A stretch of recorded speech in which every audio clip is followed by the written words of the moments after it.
Je voudrais, à l'entame de mon propos, magnifier la présence de toutes les autorités ici présentes et leur témoigner de toute notre gratitude pour cette marque de confiance et de respect qu'elles viennent ainsi de nous manifester.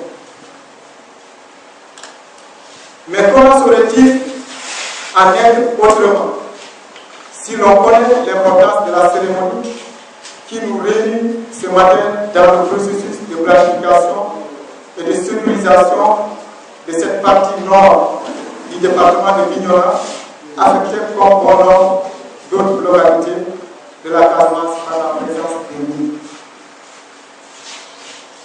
Nous avons encore en mémoire le drame causé par ces engins de la mort qui ont endeuillé et consterné toutes les populations de Sindian, j'allais dire de la région et du pays.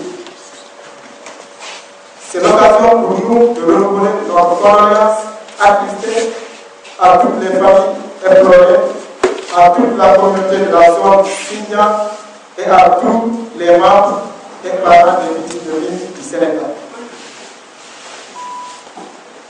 Madame, Monsieur les autorités, chères populations, passer ces moments d'émotion et de désolation, l'impératif d'une attitude responsable, engagée et désintéressée s'impose à tous et à chacun pour faire face à ce fléau national et l'extirper définitivement de notre territoire.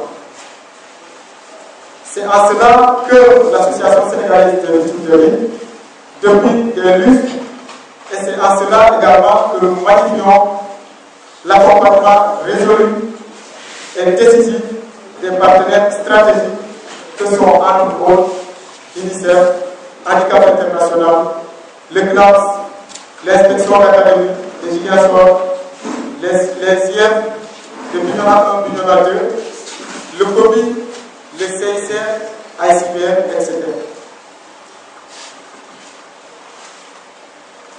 La cérémonie officielle de lancement et de partage du projet d'éducation au risque des mines à laquelle nous assistons ce matin en est une parfaite illustration. Ce projet conjoint entre l'Association sénégalaise des victimes de mines et Handicap International est en effet financé par l'UNICEF et sera supervisé par le Centre national d'action anti-mines de France. Son succès dépendra du degré d'implication de chacun et de tous dans sa mise en œuvre.